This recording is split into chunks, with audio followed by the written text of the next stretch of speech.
ጭራሽ የዚሁን ላይ ወንጀል ባለቤቶች የአቤል እናትና የአቤል አጎት ሆነው ተገኙ።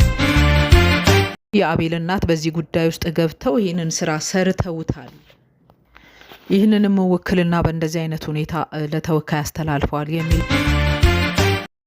ሰላም ጤና ይስጥልኝ። እንዴት አላችሁ? የመከርቲው ቻናል ተከታታዮች በያላችሁበት ሀገር በያላችሁበት ቦታና በያላችሁበት ሁኔታ ሰላማችሁ እንዴት ነው? እግዚአብሔር ይመስገን እኔ ደህና ነኝ። እንግዲህ በአቤል ጉዳይ መቼም በጣም የሚገራርሙ ነገሮች እየተሰሙ ናቸው ያሉት። አቤልን እንግዲህ ለማጥመድ ሆን ብሎ አቤልን ለመጣል ከዛም እሱም ብቻ ሳይሆን አልፎ ቤተሰቦቹንም እናቱንም ለመጣል እየተደረገ ያለ ሴራ እንዳለ እየተመለከት ነው ሰሞኑን የሰማነው ጉዳይ ነው። እስቲ በቅድሚያ ግን ለቻናሌ አዲስ የሆናችሁ ሰዎች ምክር ቲዩብን ሰብስክራይብ በማድረግ ቤተሰብ ሁኑ። ቪዲዮንም ስትጀምሩ ሀሳብ ላይክ በማድረግ ጀምሩ። ሀሳብ አስተያየትም ካላችሁ ኮመንት መስጫው ስር አስቀምጡልኝ። በተደጋጋሚም ደግሞ እየመጣችሁ ሰብስክራይብ ማድረግን የረሳችሁ ሰብስክራይብ እንድታደርጉ አስታውሳችኋለሁ። የአቤል አሳዳጆች እየሰሩ ያሉት ወይም ደግሞ አላቸው የሚባለው ድርጅት በሙሉ በአቤል እናት ስም የተመዘገበ መሆኑን እየሰማን ነው ያለ ነው። ንብረትነቱ በአቤል እናት ስም ሆኖ ነገር ግን ደግሞ የአቤል እናት ደግሞ ለሌላ ሰው በውክልና ያስተላለፉት ድርጅት እንደሆነ እየተሰማ ነው ያለው። ይህም እንግዲህ ተተንትኖ ስንሰማው የአቤል እናት ወንድም አቶ መኮንን የሚባል በእንግሊዝ ሀገር የሚኖር ሰው ራሱ ድርጅቶችን ከፍቶ እዚህ ኢትዮጵያ ውስጥ ግን እህቱን በጣም ስለሚወድ ያለውን ድርጅት የከፈተውን ድርጅት ሁሉ በእህቱ ስም ማለት በአቤል እናት ስም እንዳደረገ ሰምተናል። እንግዲህ ይሄኛ ድርጅት የምንለው ሊያና የሊያ ሰዎች ወንጀል እየሰሩ ያሉበት ያንን ድርጅት ነው። እንግዲህ በአቤል እናት ስም ተመዝግቦ ተገኘ እየተባለ ያለው ድርጅት እሱም ብቻ ሳይሆን ደግሞ የአቤል እናት በስማቸው ያለውን እነዚህን ድርጅቶች በውክልና ለተወካይ መስጠታቸውንም የሚያረጋግጡ ሰነዶች፣ ህጋዊ የሆኑ ሰነዶች እነ ልዑል እጅ ገብተው እንደነበረ እነ ልዑል አይተው አረጋግጠው ህጋዊ ሰነዶች መሆናቸውን ሲናገሩ እንደነበር ሰምተናል። እንግዲህ ይህ ሆነ ተባለ ድርጅት በስማቸው ነው ያለው ውክልናም ሰጡ የሚባልበትን ይህንን ጉዳይ የአቤል እናት ያውቁታል ወይ? የኔ ጥያቄ ነው። ያውቁታል ወይ? ይህንን ልል የምችልበት ደግሞ ምክንያት ምንድን ነው? መቼም ውክልናን የሚያክል ነገር ዝም ብሎ በዘፈቀደ የሚሰጥ ነገር አይደለም። ውክልና ዝም ብሎ ለማያውቁት ሰው የሚሰጥ ጉዳይ አይደለም። ውክልና የራሱ ፎርም፣ የራሱ ስርዓትና የራሱ የሆነ ማመልከቻ፣ የራሱ የሆነ የህግ አግባብ ያለው ነገር ነው። መቼም ወካይና ተወካይ በአንድ ባልተገናኙበት ሁኔታ ወካይ ለተወካይ ውክልና ይሰጣል ብሎ ማለት አስቸጋሪ ነው ሊሆን የሚችለው። ውክልናን ለመስጠት መቼም የግድ ወካይ የሚሞላው ቅጽ አለ፣ የሚሞላው ፎርም አለ። ይህም ደግሞ የሚካሄድበትና ውክልና የሚሰጥበት ቦታ እና ስፍራ አለ። ውክልና ሲሰጡ ደግሞ የሚሰጡት ውክልና የትኛው ውክልና እንደሆነ አስተዳደራዊ ውክልና ነው ወይስ ደግሞ ልዩ የሚባለውን ውክልና ነው የሚሰጡ። ምንም ለማድረግ ግን አንድ ልንረሳው የማይገባ ጉዳይ ምንድን ነው? ወካይ በውክልናው በሚካሄድበት ቦታና ስፍራ ላይ ተገኝተው የሚሞሉት ቅጽ አለ፣ የሚሞሉት ፎርም አለ፣ የውክልና ፎርም።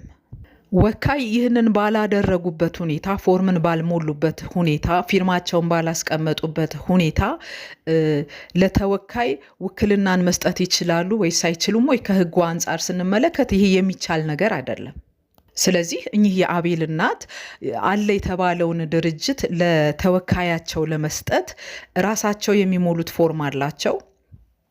ያንን ቅጽ ይሞላሉ፣ ስማቸውን ያስቀምጣሉ።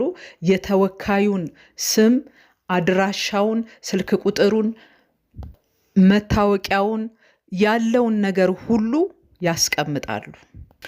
ምናልባት ውክልናን ለመስጠት የግድ ወካይና ተወካይ በቦታው ላይ ላይኖሩ ይችሉ ይሆናል። ግን ተወካይን የሚወክለው ሙሉ ነገር በዛ ውክልና በሚሰጥበት ቦታና ውክልና በሚሰጠው ሰው መካከል መገኘት አለበት። ስለዚህ የአቤል እናት እነዚህን ሁሉ አግባቦች እነዚህን ሁሉ ሂደቶች ባልሄዱበትና ውክልናን ለተወካይ ባልሰጡበት ሁኔታ እኚህን ሰው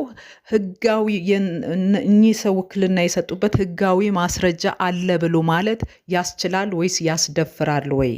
መቼም እኚህ እናት በዚህ ደረጃ ሄደው ይህንን የሚያክል ድርጅቶች ለተወካይ ሲሰጡ የሚያማክሩት ሰው የሚያማክሯቸው ልጆች ይኖራሉ አይደል? እንደ ይሄ የታወቀ ነገር ነው። ስለዚህ ይህ ነገር ሆኖ ቢሆን ኖሮ የአቤል እናት ለአቤል ከማማከርና ለአቤል ከመንገር ዝም ብለው ይህንን ተግባር ሊፈጽሙ እንደማይሄዱ ይታወቃል። ግን ምናልባት ይሄ ነገር ሆኖ ከሆነ በእርግጥ የአቤል እናት ውክልና ህጋዊ የሆነ ውክልና ለተወካይ ሰጥተዋል የሚባል ከሆነ በአቤል እናትና በተወካይ መካከል አንድ ሰው ይኖራል።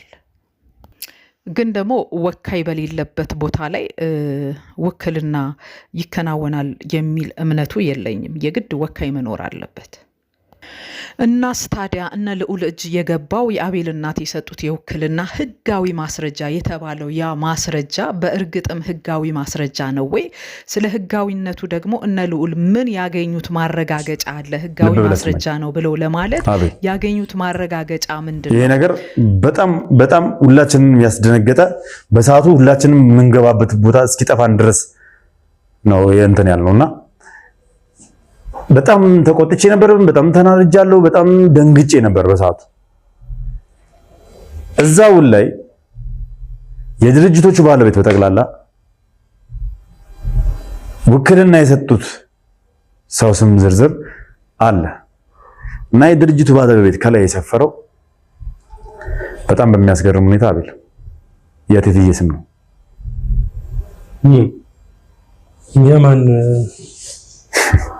የቴትዬ ስም ነው ስልህ የእናትህ ስም ነው እያልኩ ነው። ስማኝ፣ በነገራችን ላይ አቤል ሰነዱ ኦሪጂናል ትክክለኛ ህጋዊ መሆኑን አረጋግጠናል። እንዴት? እኛም በጣም ግራ ገብቶን ነበረ። ሰነዱ ግን የእውነት እርግጠኛ ትክክለኛ መሆኑን አረጋግጠናል። ምናልባትም ደግሞ የአቤል እናትና ወንድማቸው አቶ መኮንን ከኢትዮጵያና ከእንግሊዝ ሆነው በመነጋገርና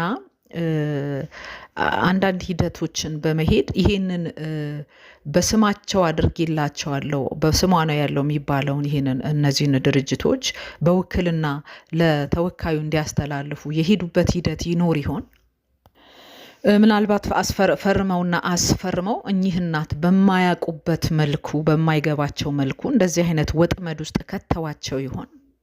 በእርግጥ እንደተባለው ሆኖ ከሆነ ማለት ነው። እንደኔ እምነት ግን ይሄ ፎርጅድ የሆነ ስራ ማለት እንግዲህ ከህጉ ያፈነገጠና ከህጉ የወጣ ስራን ሰርተው ሆን ብለው እነሱን ለማጥመድ የተጠቀሙበት መንገድ እንጂ በትክክል ወካይና ተወካይ በህጉ አግባብ ሄደው ውክልናውን የተረካከቡ ወይም ደግሞ የተቀባበሉ አይመስለኝም።